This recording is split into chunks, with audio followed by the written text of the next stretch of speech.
Pierce as head coach of the Raiders. 73 years old, Carroll coached Seattle for 14 seasons, winning a Super Bowl in 2013's season and coming a Malcolm Butler interception away from another one the following year. Carroll's been out of football for one season, that hiatus lasting just the 12 months, and he hopes to carry over the success that he achieved in Seattle when he led the Seahawks to the second best win percentage in the conference in his tenure. Carroll won more playoff games in a 10-year span than the Raiders have won since 1983. God, that hurts.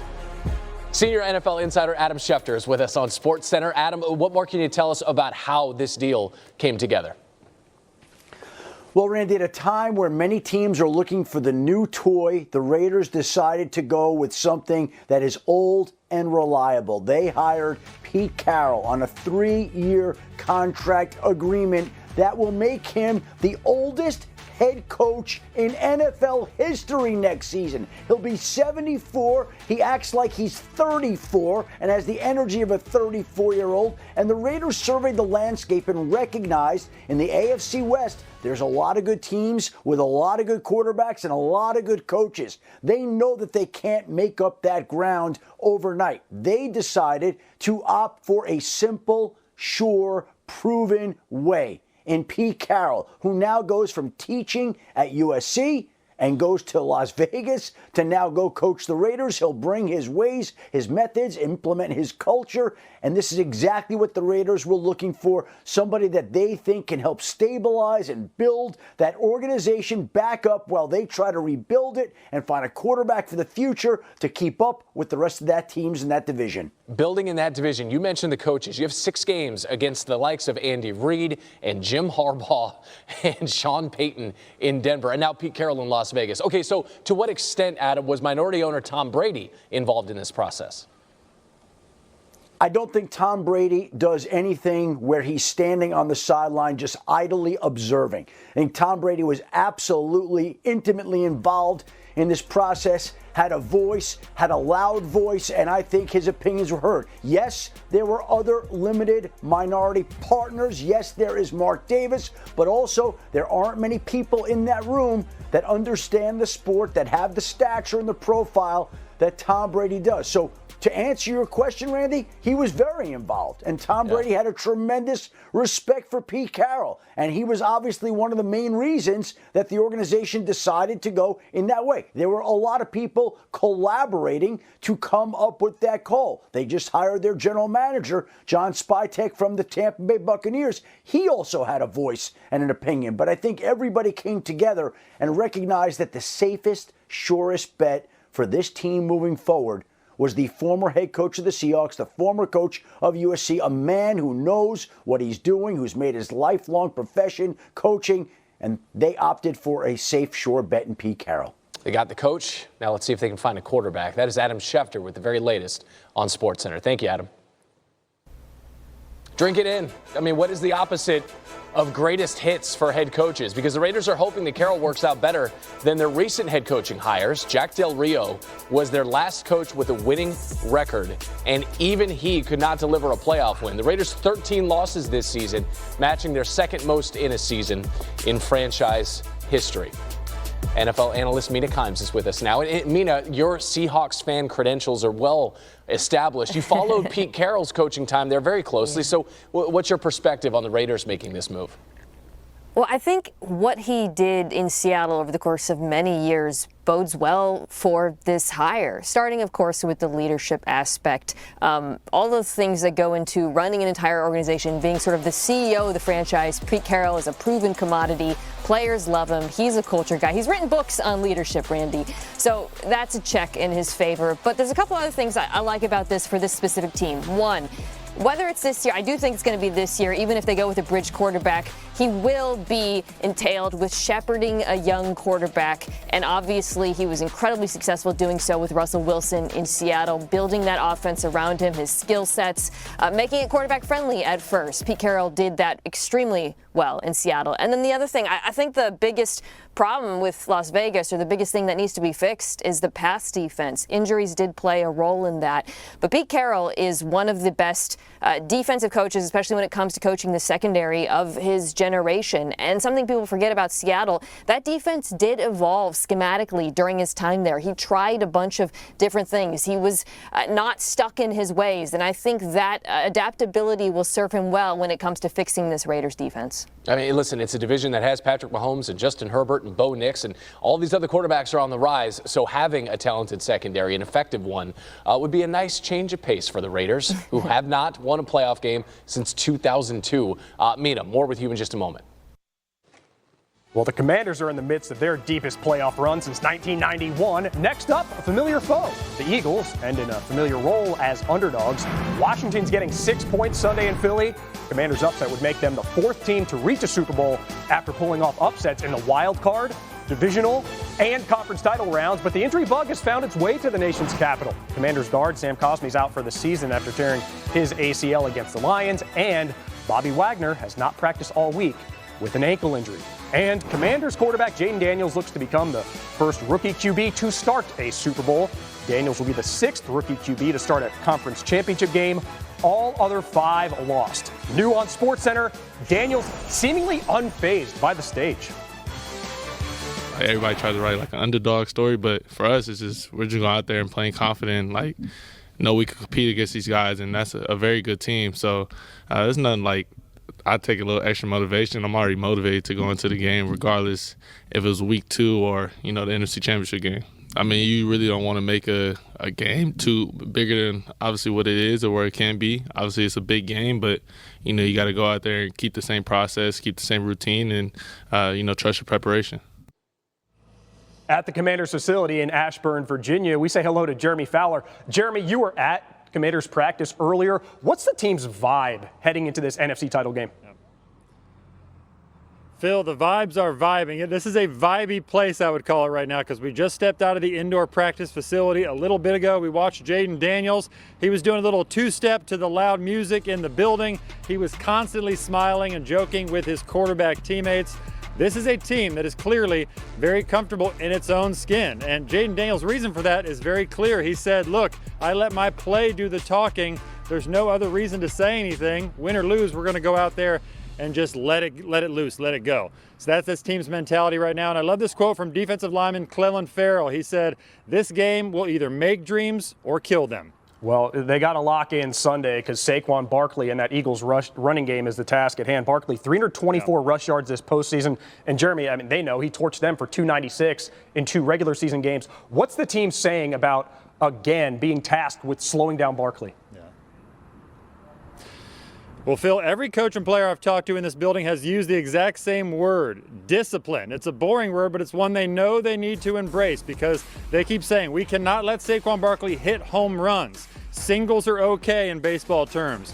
They are not going to completely shut him down, but they got to just try to contain him. And so Dan Quinn is preaching to his team not only that physical tackling is at a premium, but you have to embrace the mundane, he says. Be in the right spot, make the tackle, rinse, repeat, or he will burn you. Well, they know all too well how much of a heavy hitter Barkley has been. That topic bar on screen tells a story. Most scrimmage yards per game versus any opponent ever NFL history. Number 1, Jim Brown against the Eagles. Number 2, Barkley against these Commanders. Jeremy Fowler from Northern Virginia, thank you. As promised, Mina Kimes is back with us. So this Washington team has taken down a 1 seed. They've gone down to Tampa. They've gotten a win there. And now they have to take down the best defense left in the playoffs. So what is the formula for them to move the football against Philly and give themselves a chance at this upset?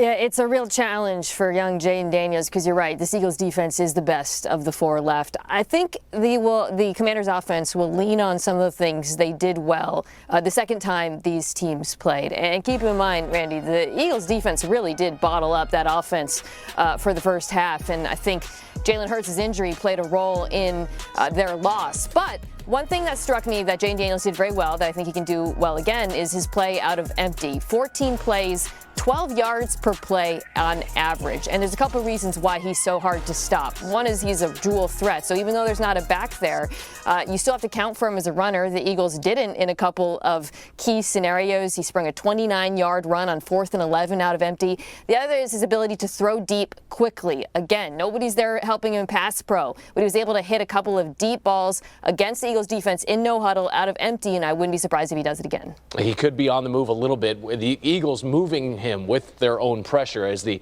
Washington offensive line dealing with a couple of injuries here. Now listen, Mina, the link will be rocking as the Eagles host the NFC Championship on Sunday. It's the 6th time that the Birds have hosted a conference championship since the year 2000, and that's tied with the Chiefs for the second most in that span behind the Patriots. Philly has won 3 straight home NFC title games. Eagles hoping Saquon Barkley's dominance against the Commanders specifically continues. The only player to average more scrimmage yards against a single opponent in NFL history, including the playoffs, is Jim Brown against the Eagles, as a matter of fact. Quarterback Jalen Hurts has fully participated in practice yesterday despite being listed on the injury report with that knee issue, and cornerback Quinyon Mitchell fully practiced after his own injury. Nick Sirianni speaking earlier today on protecting Hurts as a runner. It's new on SportsCenter.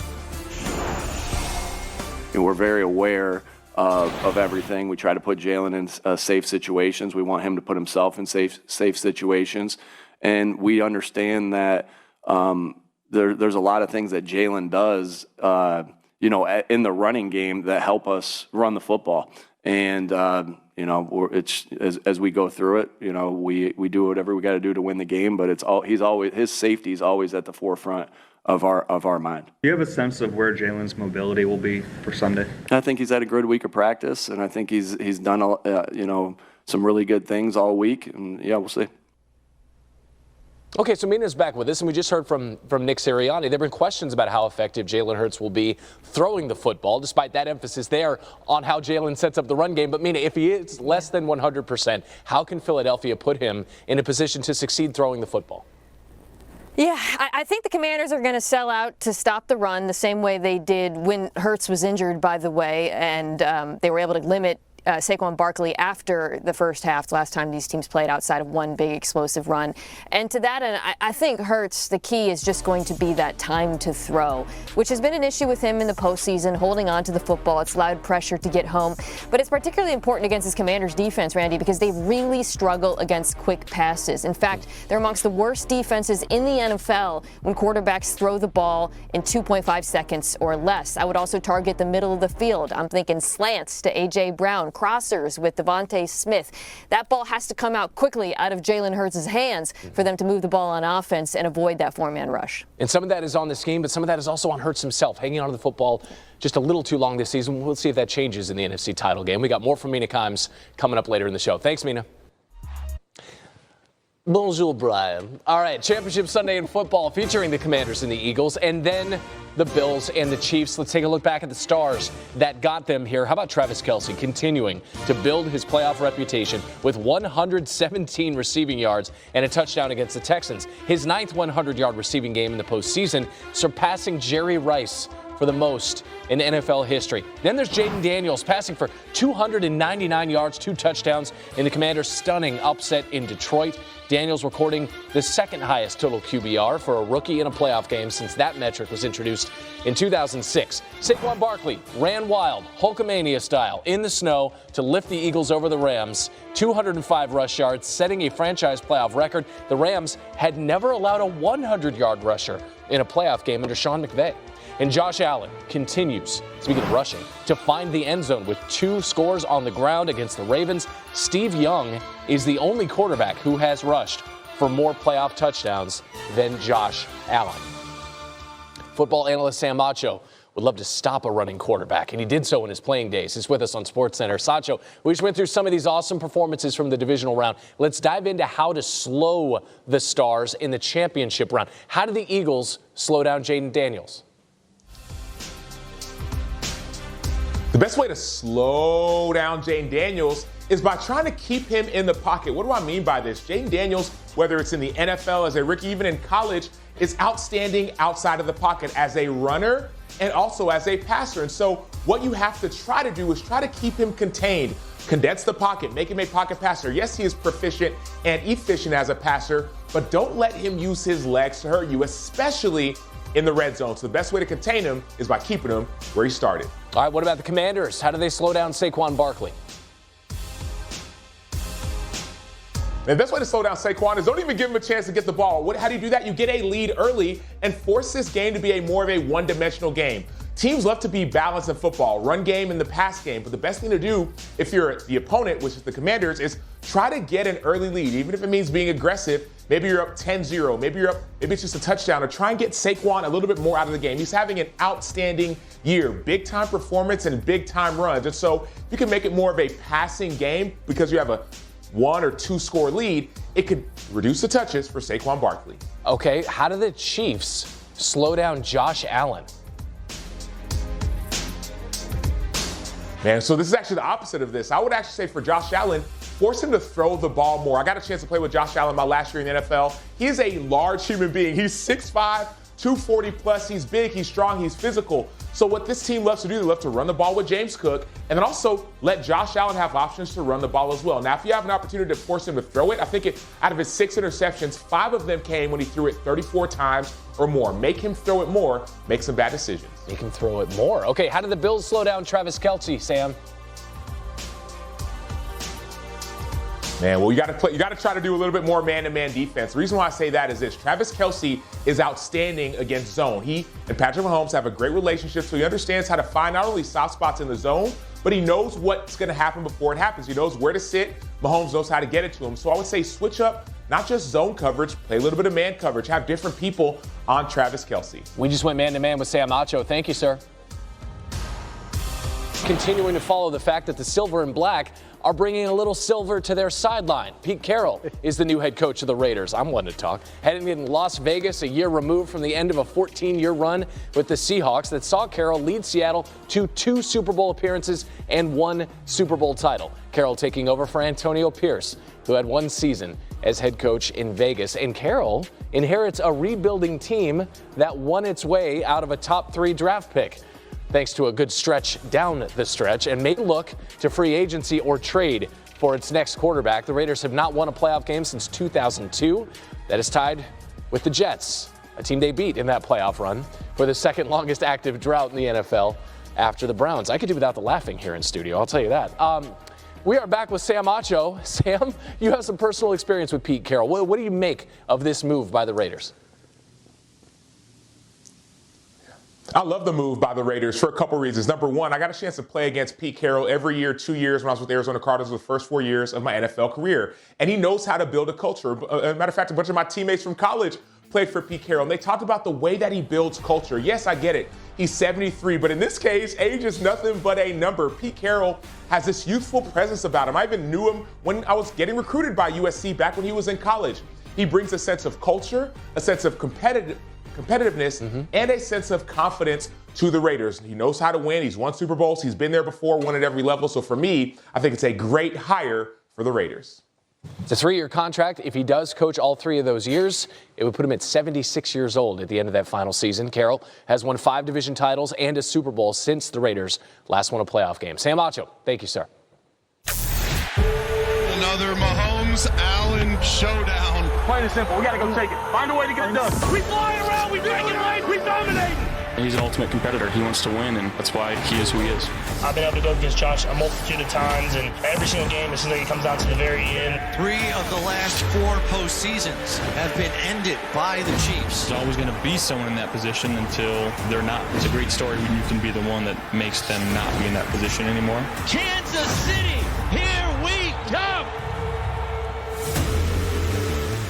142 decibels, a 4th playoff chapter between the Chiefs and Bills at Arrowhead, and a Super Bowl berth at stake. Bills seeking their first trip there since the early 90s. They'll need to finally beat Patrick Mahomes in the playoffs. Josh Allen, the Bills, 0-3 against Mahomes in the postseason. This all despite Allen 4 passing for 7 TDs to just 1 pick. The Bills' defense, though, banged up. Corner Christian Benford remains in concussion protocol, while Matt Milano was limited in practice yesterday, and safety Taylor Rapp has been ruled out of this AFC title game. Hey, at least James Cook's been cooking on the ground Running backs had 187 rush yards in these playoffs, the most by any Bill in any single postseason since the Hall of Famer Thurman Thomas 1995. New on SportsCenter, the dawn of Bills Mafia. Josh Allen at the mic. We've prepared. We've done all we can, and sometimes you let the ball roll where it does, and making sure that as long as we feel like we've given ourselves every opportunity to win a football game, we're okay with whatever happens. We welcome in Buffalo Bills reporter Elena Getzenberg. Elena, I'm just happy we have you inside for this talk back. We heard from Josh Allen. You were at that presser. What did Allen say about how the Bills are approaching the days leading up to this AFC title game?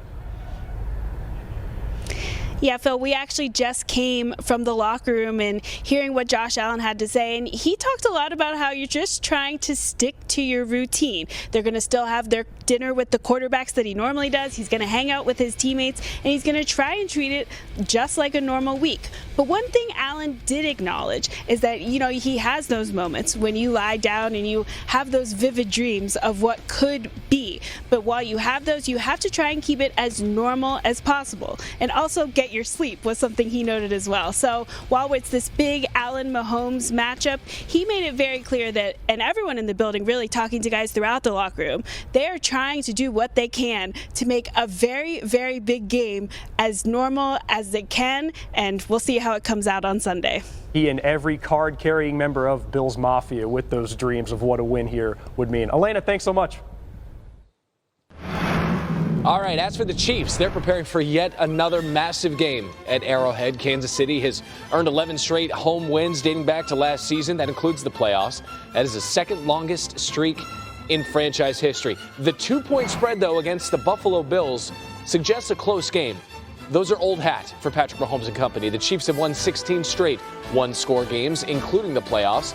That is the longest streak in NFL history. And if the Chiefs win, they become the fourth team to appear in 3 consecutive Super Bowls. They would join the 71-73 Dolphins, the 90-93 Bills, and the 16-18 Patriots. Travis Kelce speaking just moments ago about Josh Allen. This is new on SportsCenter.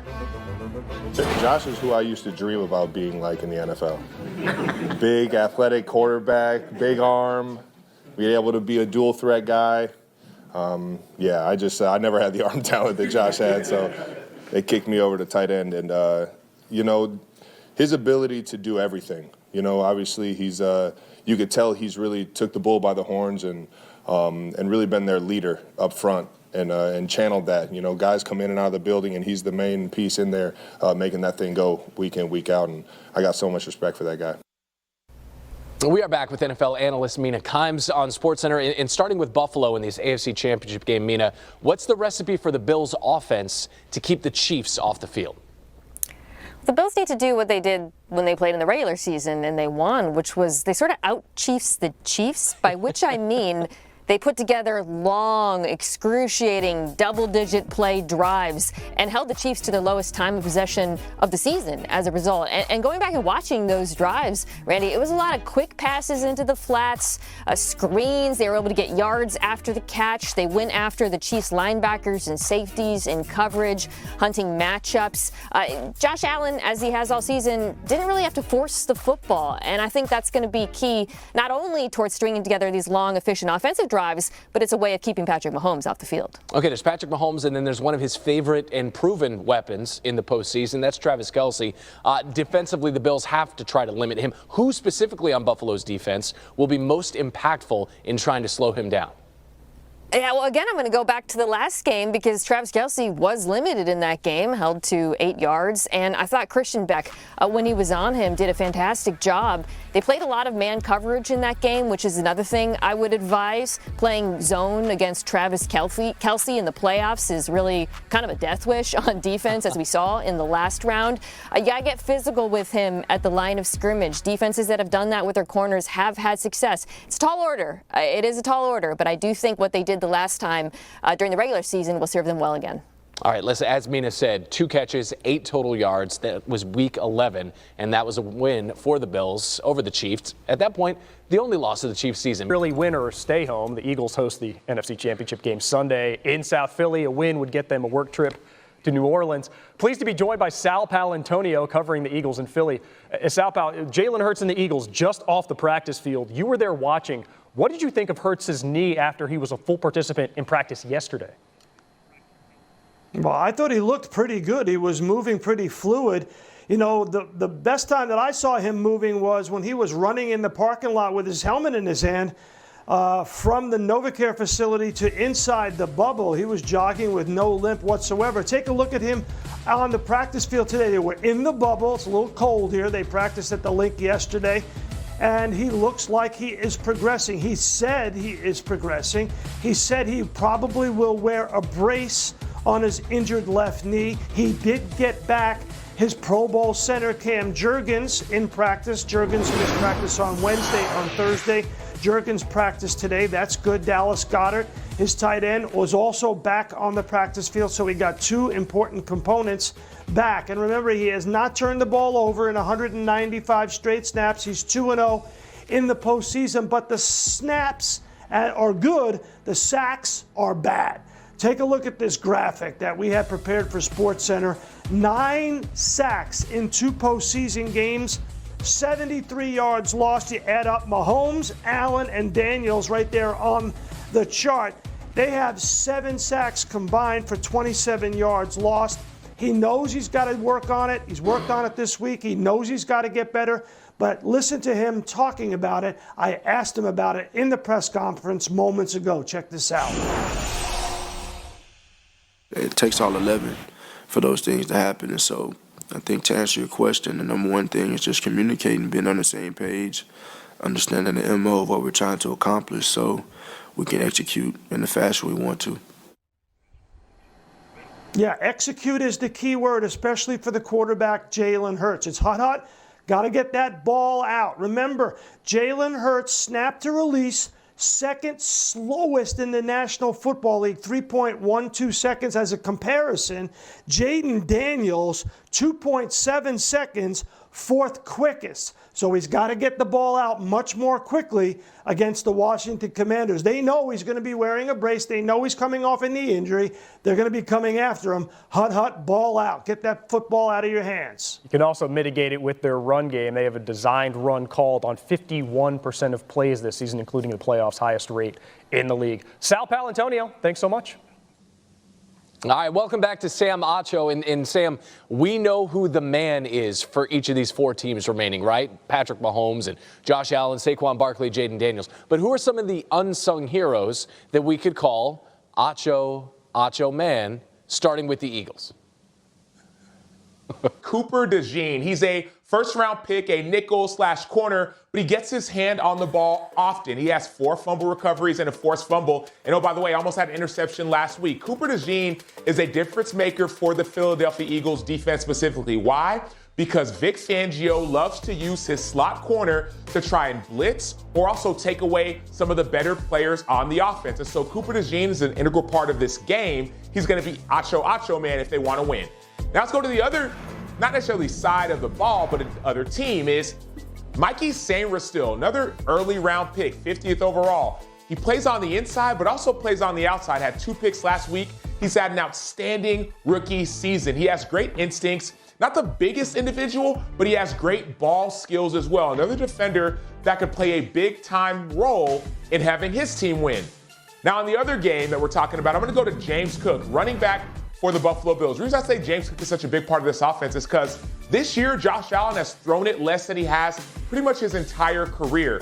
The reason why is that James Cook has been extremely effective. 16 rushing touchdowns in the regular season, and many of those are big plays. And so James Cook may not be the big-time, quote, hero, but he's the guy that gets it done. Then last but not least, the last person is Drew Tranquill, number 23, inside linebacker for the Kansas City Chiefs. You think guys like Chris Jones and Charles Omenihu, these pass rushers, George Karlaftis, but it's Drew Tranquill who's in the middle, who's helping get everybody aligned and set up on first and second down. He had a big-time playoff series last year to help his team win a Super Bowl. I think he's a unsung hero that may need to have a big game if Kansas City wants to get to their 3rd straight Super Bowl. May lead to a coughing fit, but Acho man, ooh yeah. Gonna come through and tackle through the gap. Oh, yeah. Yeah. All right, Sam, appreciate you, man. Oh, yeah, brother. Tiếp tục. Cứ lần lượt từng mũi một. Rồi sẽ móc tiếp nha mọi người.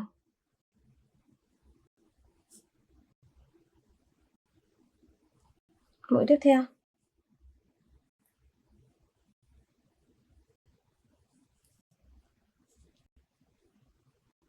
Tiếp tục móc.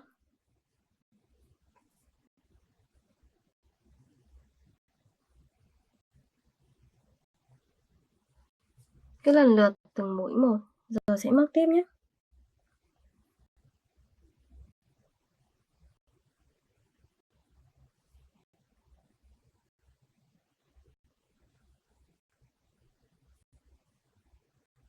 Mình tiếp tục mình móc.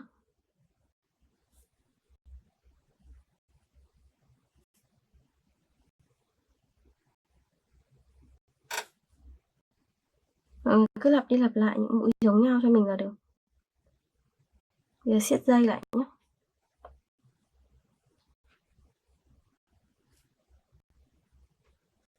Siết chặt dây. Rồi. Bây giờ mình sẽ làm phần tiếp theo. Mọi người sẽ sử dụng lại cái phần màu trắng cho mình. Lại sử dụng phần len trắng nhé. Bây giờ mình sẽ móc lên. Móc cái phần len trắng này lên.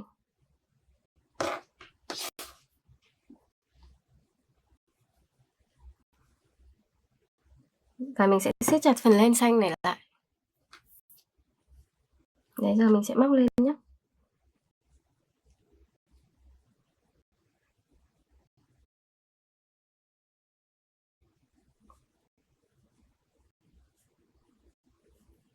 Mọi người cứ lặp đi lặp lại từng mũi cho mình. Đấy, 4 mũi vào một chân này. Mũi tiếp theo cũng y như vậy nhé. Mình tiếp tục móc.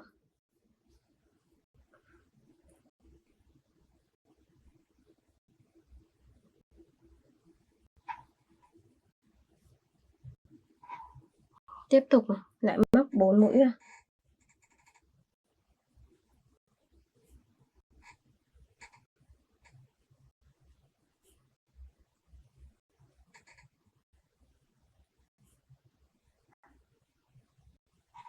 Đấy, mọi người cứ móc lần lượt từng mũi một. Tiếp nhé.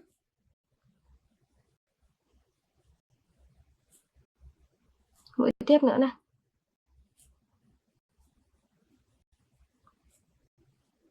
Cứ từng mũi như này là được. Đấy. Giờ mình sẽ móc tiếp những mũi tiếp theo cũng như vậy nhé mọi người. Luân phiên các màu.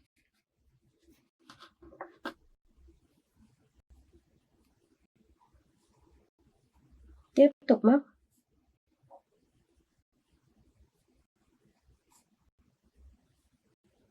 Cứ lặp đi lặp lại từng mũi.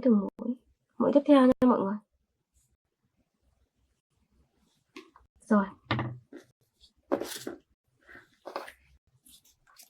Bây giờ mình sẽ gỡ thêm len để sử dụng. Mình gỡ thêm len ra.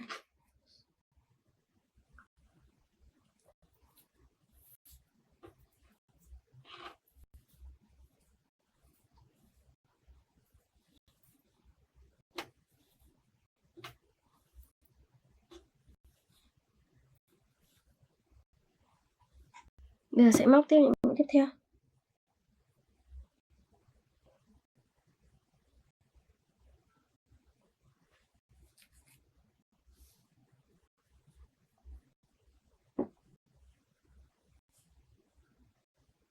Tiếp tục móc nhé. Mọi người cứ móc lần lượt từng mũi cho mình. Tiếp tục.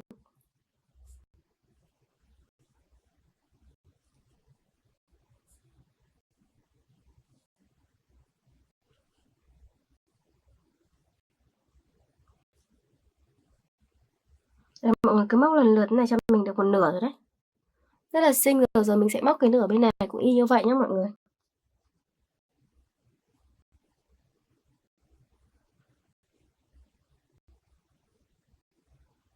Tiếp tục móc một mũi nữa này. Cứ từng mũi một cho đến hết.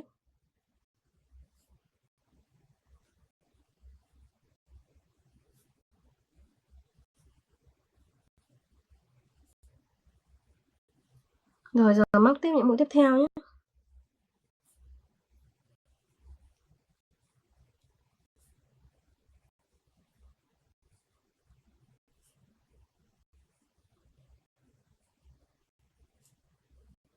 Rồi giờ sẽ móc nốt những cái mũi còn lại cũng y như vậy.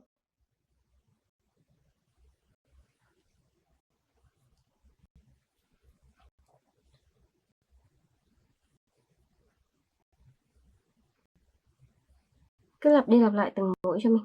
Tiếp nhé.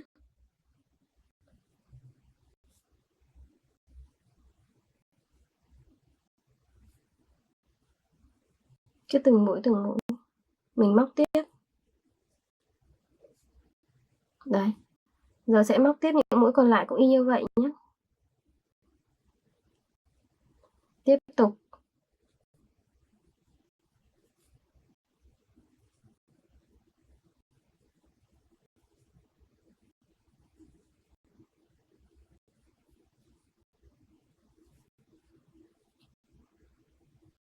Rồi bây giờ sẽ nối vào.